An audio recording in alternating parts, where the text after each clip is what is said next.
Hello friends, welcome to Vadipatti அம்மா சமையல். இன்றைக்கி நம்ம கிச்சனில் பார்க்க போகிற ஸ்பெஷல் ரெசிபி அரைச்சி விட்ட மாங்காய் கத்திரிக்காய் காரக்குழம்பு தாங்க பார்க்க போகிறோம். அதுக்கு முன்னாடி இன்றைய பிறந்த நாள் மற்றும் திருமண நாள் காணும் அனைவருக்கும் வாடிப்பட்டி அம்மாவின் இனிய நாள் வாழ்த்துக்கள். ஃப்ரெண்ட்ஸ், எனக்கு இந்த 10 நாளில் வாட்ஸ்அப்பர் 2 ஹவர்ஸ் தாங்க ஏறி இருக்குது. நான் எல்லாத்தோட வீடியோவும் ஃபுல்லாக பார்த்து லைக் போடுறேன். ஆனால் எனக்கு யாருமே சரியாக பார்க்குறதில்ல.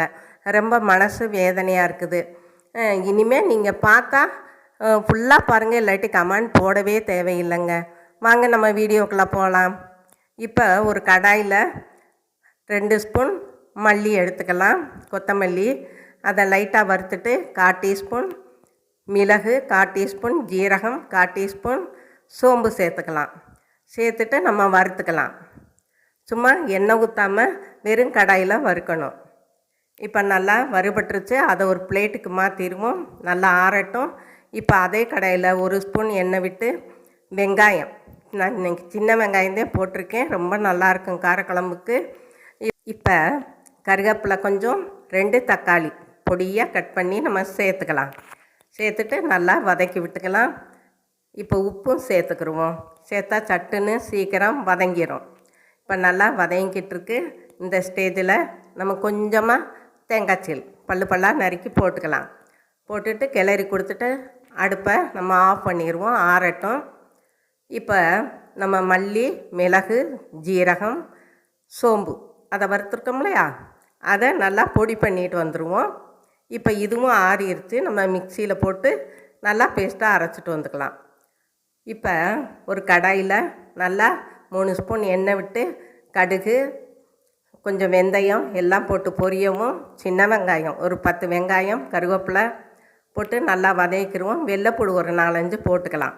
நல்லா எல்லாம் வதங்கவும் நம்ம கத்திரிக்காய் கட் பண்ணி தண்ணியில் போட்டிருக்கேன், அதையும் நம்ம இதோட சேர்த்துக்கலாம். எப்பயுமே கத்திரிக்காய் வாழைக்காயெல்லாம் நம்ம தண்ணியில் போட்டாத்தையும் கருக்காமல் இருக்கும், இல்லாட்டி கருத்து போகும்.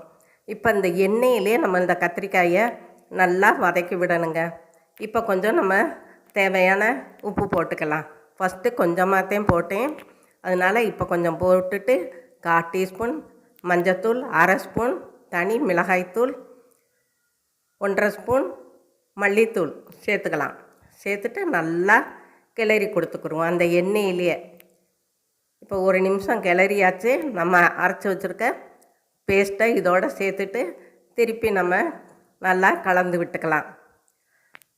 பாருங்கள், நல்லா அந்த எண்ணெயிலே பிடிச்சி வெந்துக்கிட்டு இருக்குது. இப்போ தண்ணி, நான் மிக்ஸி கழுவின தண்ணியை சேர்த்துருக்கேன். சேர்த்துட்டு குழம்புக்கு தேவையான தண்ணி ஊற்றிக்கலாம்.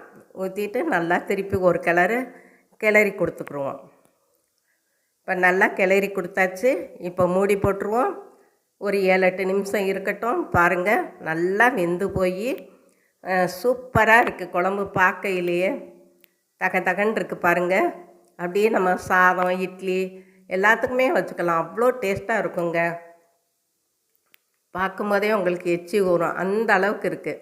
இந்த ஸ்டேஜில் நம்ம மாங்காய் கட் பண்ணி வச்சுருக்கேன், அதை நம்ம போட்டுக்கலாம். முதலே போட்டால் மாங்காய் குழஞ்சி போயிடும். அதனால் நம்ம லாஸ்ட்டு டயத்தில் போட்டுக்கிடுவோம். ஒரு 2 நிமிஷம் இருக்கையில் போட்டு நல்லா அந்த குழம்போட இதையும் கலந்து விட்டுக்கலாம். விட்டுட்டு ஒரு 2 நிமிஷம் மூடி போட்டு வச்சுருந்துட்டு பார்ப்போம் எப்படி இருக்குன்னு.